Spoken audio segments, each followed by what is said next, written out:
غزوہ خندق جنگ جیتنے کے بعد رسول اللہ صلی اللہ علیہ وسلم نے سن 6 ہجری ماہ شوال کو خواب دیکھا کہ وہ اپنے صحابہ کے ساتھ خانہ کعبہ کی طواف کر رہے ہیں۔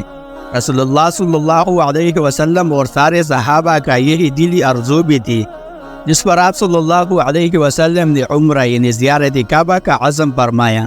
ماہ ذوالقعدہ میں 1500 صحابہ کے ساتھ آپ صلی اللہ علیہ وسلم مکہ کی طرف روانہ ہوئی، لیکن مکہ والوں نے ان کا راستہ روک دیا اور نوجوانوں کی ایک لشکر بھیج دیا۔ جو صحابہ نے نوجوانوں کا لشکر دیکھا تو وہ زندہ گرفتار کر دیا۔ اس کے بعد مکہ والوں نے قاصد بھیجا اور رسول اللہ صلی اللہ علیہ وسلم نے ان سے کہا کہ ہم صرف اور صرف خانہ کعبہ کے طواف یعنی عمرہ کرنے کے لیے آئے ہیں۔ یہ سن کر وہ بندہ واپس چلا گیا اور مکہ والوں کو کہنے لگا کہ میں نے روم کا بادشاہ بھی دیکھا ہے اور شام کا بادشاہ بھی دیکھا ہے، یمن کا بادشاہ بھی دیکھا ہے، لیکن میں نے زندگی میں محمد صلی اللہ علیہ وسلم جیسا بادشاہ کبھی نہیں دیکھا۔ جب وہ وضو کرتا ہے تو لوگ اس پانی کو زمین تک گرنے نہیں دیتے ہیں۔ ایسی آدمی اور اس کے پالور سے لڑنا خطرے سے خالی نہیں ہے۔ میں تو کہتا ہوں ان کی بات مان لو، لیکن مکہ والوں نے صاف انکار کر دیا۔ پھر آپ صلی اللہ علیہ وسلم نے حضرت عمر رضی اللہ تعالیٰ عنہ کو کہا کہ آپ جاؤ اور مکہ والوں سے بات کرو۔ تو حضرت عمر رضی اللہ تعالیٰ عنہ نے کہا یا رسول اللہ صلی اللہ علیہ وسلم، میرا خاندان اتنا مضبوط نہیں ہے کہ وہ ہم کو امن دیں، کیونکہ حضرت عمر رضی اللہ تعالیٰ عنہ کا تعلق بنو عدی سے تھا جو قریش میں تھا، لیکن اتنا پاورفل خاندان نہیں تھا۔ حضرت عمر رضی اللہ تعالیٰ عنہ نے کہا کہ آپ عثمان کو بھیجو، کیونکہ عثمان رضی اللہ تعالیٰ عنہ کا خاندان بنو امیہ سے تھا اور بنو امیہ قریش کی سب سے مضبوط اور سب سے مالدار خاندان تھی۔ پھر رسول اللہ صلی اللہ علیہ وسلم نے حضرت عثمان رضی اللہ تعالیٰ عنہ کو مکہ روانہ کیا۔ حضرت عثمان رضی اللہ تعالیٰ عنہ نے ابو سفیان سے ملاقات کی اور رسول اللہ صلی اللہ علیہ وسلم کا سارا حال بیان کیا۔ جب ابو سفیان نے رسول اللہ صلی اللہ علیہ وسلم کا پیغام سنا تو ان سے کہنے لگا کہ صرف اور صرف آپ طواف کرو، آپ کو ہم طواف کرنے کا اجازت دیتے ہیں۔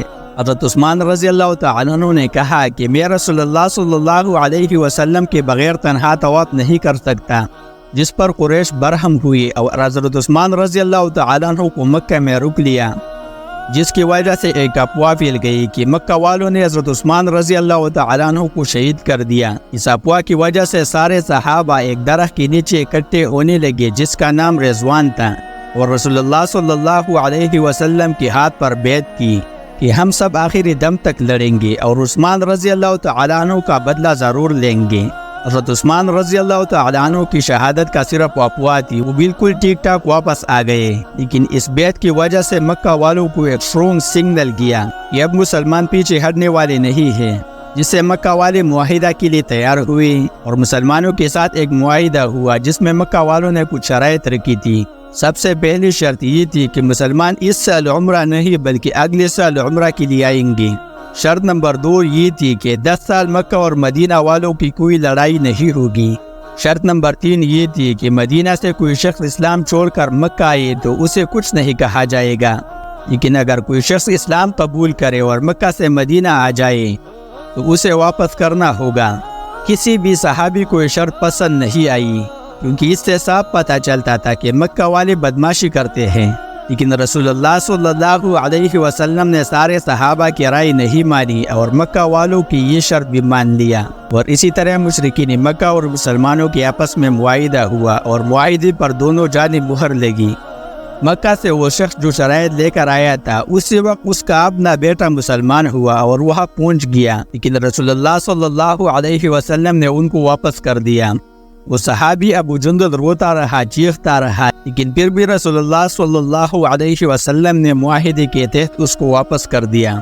اسی طرح مسلمان واپس مدینہ چلے گئے۔ کچھ عرصہ بیت گیا، ایک عورت مسلمان ہوئی اور مکہ چھوڑ کر مدینہ چلے گئی، تو رسول اللہ صلی اللہ علیہ وسلم نے وہ عورت واپس نہیں کی، کیونکہ معاہدے میں صرف مرد شامل تھے، عورت نہیں شامل تھی، جو مکہ والوں کا سب سے بڑا غلطی تھی۔ پھر ایک صحابی جس کا نام ابو بصیر تھا، اس نے اسلام قبول کیا اور مکہ سے مدینہ ہجرت کی۔ رسول اللہ صلی اللہ علیہ وسلم نے معاہدے کے تحت وہ بھی واپس کر دیا۔ رسول اللہ صلی اللہ علیہ وسلم نے جیسے ابو بصیر کو واپس کر دیا اور وہ راستے میں تھے، تو مشرکین مکہ سے 2 شخص تھے اس نے ایک کو مارا، ایک بھاگ گیا، اور ابو بصیر مکہ اور مدینہ کے بجائے ساحل سمندر کے قریب مقام عیز میں رہنے لگا۔ آہستہ آہستہ بہت سے لوگ اسلام قبول کر کے مکہ سے مدینہ جاتے اور مدینہ سے معاہدے کے تحت اس کو واپس بھیج دیا جاتا، لیکن وہ لوگ مکہ کے بجائے سیدھا ابو بصیر کے پاس چلنے لگے اور وہاں رہنے لگے، اور اسی طرح ابو بصیر کے ساتھ آہستہ آہستہ ایک لشکر تیار ہوا۔ ابو بصیر جس جگہ پر تھے وہاں مکہ کے قافلے تجارت کرنے کے لیے شام جاتے تھے۔ ابو بصیر نے مکہ کی تجارتی قافلوں سے بدلہ لینا شروع کر دیا۔ ابو بصیر کی وجہ سے مکہ والوں کی بہت زیادہ نقصان ہوا۔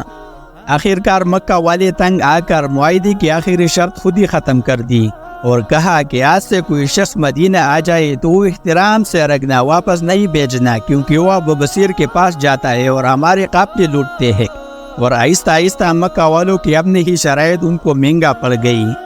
معاہدے کا دوسرا شرط یہ تھا کہ مکہ والوں سے 10 سال کوئی بھی لڑائی نہیں ہوگی، جس سے رسول اللہ صلی اللہ علیہ وسلم نے پورا فائدہ اٹھاتے ہوئے عرب سے باہر اسلام کی دعوت شروع کر دی۔ رسول اللہ صلی اللہ علیہ وسلم نے ایک خط حبشہ بھیجا، دوسرا خط رومن امپائر بھیجا، اور تیسرا خط ایران کے بادشاہ خسرو کے پاس بھیجا۔ حبشہ کے بادشاہ نے خط پڑھتے ہی فوراً اسلام قبول کر دیا۔ رومن امپائر کو یہ بات بہت عجیب لگی، تو اس نے اپنے بادشاہی میں کچھ قریش بلائے، جس میں ابو سفیان بھی موجود تھے۔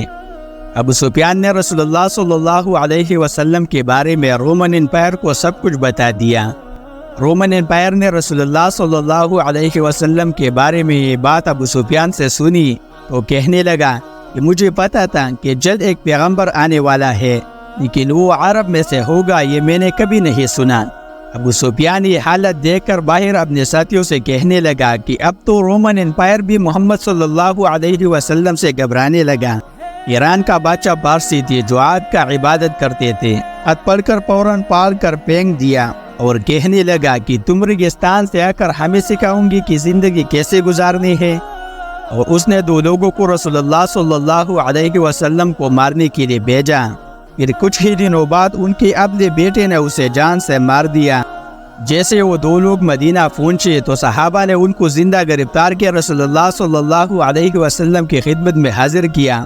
تو رسول اللہ صلی اللہ علیہ وسلم نے ان سے کہا کہ جس بادشاہ نے آپ کو مجھے مارنے کے لیے بھیجا ہے ان کے اپنے بیٹے نے ان کو مار دیا۔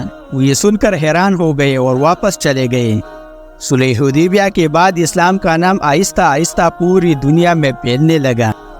مشرکین مکہ سے 10 سال جنگ بندی کے بعد رسول اللہ صلی اللہ علیہ وسلم نے اپنا پورا توجہ یہودیوں کی طرف کیا، جس کے نتیجے میں جنگ خیبر ہوا، جو ہم آپ کو آگے کی ویڈیو میں بتائیں گے انشاءاللہ۔